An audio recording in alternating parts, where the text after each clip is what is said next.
नमस्कार।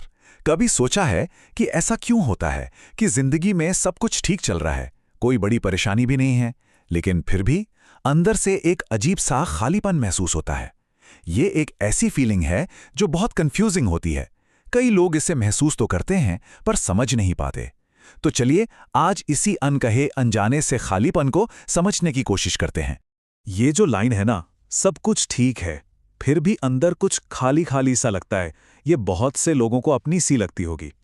मतलब बाहर से दुनिया के लिए मुस्कान है, दोस्तों से बातचीत हो रही है, सब नॉर्मल है, लेकिन अंदर एक कोना है जो बिल्कुल सूना है। एक एहसास कि यार कुछ तो गायब है, कुछ अधूरा सा है।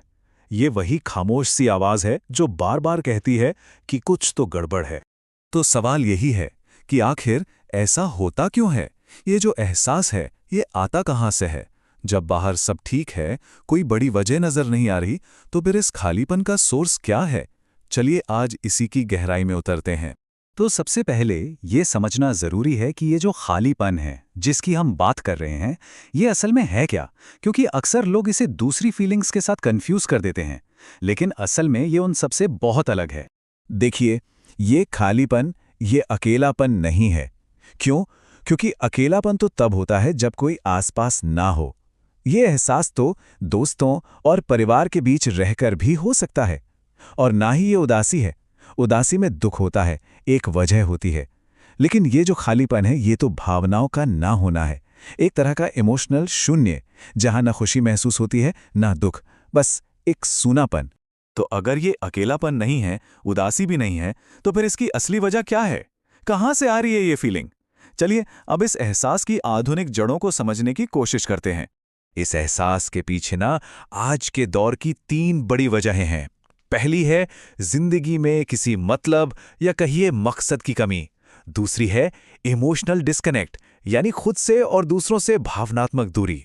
और तीसरी, एक बहुत बड़ी वजह, डोपामाइन ओवरलोड। चलिए एक एक करके इन तीनों को समझते हैं। तो पहला कारण, जिंदगी में किसी मकसद की कमी। इसका मतलब क्या है? इसका सीधा सा मतलब है कि इंसान बहुत बिजी है, सुबह से शाम तक काम है, एक रूटीन है, लेकिन अंदर से वो वाली संतुष्टि नहीं है। ये महसूस ही नहीं होता कि जो कुछ भी किया जा रहा है उसका कोई गहरा मतलब है भी या नहीं। जिंदगी बस एक ऐसी दौड़ बन जाती है जिसमें सब भागे तो जा रहे हैं पर मंजिल का किसी को पता नहीं। दूसरी वजह है इमोशनल डिस्कनेक्ट, यानी भावनात्मक अलगाव। आज की दुनिया में ना हम अक्सर अपनी असली भावनाओं को छिपाते हैं। बातचीत तो बहुत होती है, लेकिन वो ज्यादातर सतह पर होती है, दिल से नहीं। और धीरे धीरे क्या होता है, ये आदत हमें ना सिर्फ दूसरों से बल्कि खुद अपनी ही भावनाओं से काट देती है। हम खुद को ही भूल जाते हैं कि असल में हम महसूस क्या कर रहे हैं। और तीसरा कारण है डोपामीन ओवरलोड, जो आज के वक्त में बहुत बड़ा फैक्टर है। सोचिए, सोशल मीडिया, छोटे छोटे वीडियोस, गेम्स, इन सब से हमारे दिमाग को तुरंत खुशी का एक शॉट मिलता है, जिसे डोपामीन रश कहते हैं। अब होता क्या है कि दिमाग को इसकी आदत पड़ जाती है, और फिर असल जिंदगी की जो धीमी गहरी खुशियां हैं, जैसे किसी से दिल खोलकर बात करना, कोई किताब पढ़ना या सूर्यास्त देखना, ये सब फीका और बोरिंग लगने लगता है, क्योंकि दिमाग को अब हर चीज में वो तेज और तुरंत वाला मजा चाहिए। तो ये जो खालीपन है ये सिर्फ एक मामूली एहसास नहीं है, इसका असर बहुत गहरा और खामोश होता है। ये धीरे धीरे एक इंसान को अंदर से बदल देता है और पता भी नहीं चलता। चलिए देखते हैं कि इसका असर होता क्या है। और इसका जो सबसे खतरनाक असर है ना, वो ये है कि इंसान धीरे धीरे खुद को ही महसूस करना बंद कर देता है। जिन चीज़ों में पहले मज़ा आता था, जो शौक थे, वो सब बेमानी लगने लगते हैं। हर चीज़ में दिलचस्पी खत्म हो जाती है। और एक पॉइंट ऐसा आता है जब इंसान का अपनी पसंद नापसंद, अपनी इच्छाओं से ही संपर्क टूट जाता है। वो बस सुन्न हो जाता है। लेकिन यहाँ अच्छी खबर भी है। अगर इस खालीपन को समझा जा सकता है तो इससे बाहर निकलने के रास्ते भी ढूंढे जा सकते हैं। तो चलिए अब कुछ ऐसे प्रैक्टिकल तरीकों की बात करते हैं जो खुद से दोबारा कनेक्ट होने में मदद कर सकते हैं।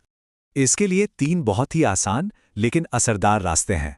पहला कदम है खामोशी को अपनाना। मतलब दिन में थोड़ा सा वक्त निकालकर बिना फोन या किसी और डिस्ट्रैक्शन के बस अकेले बैठना।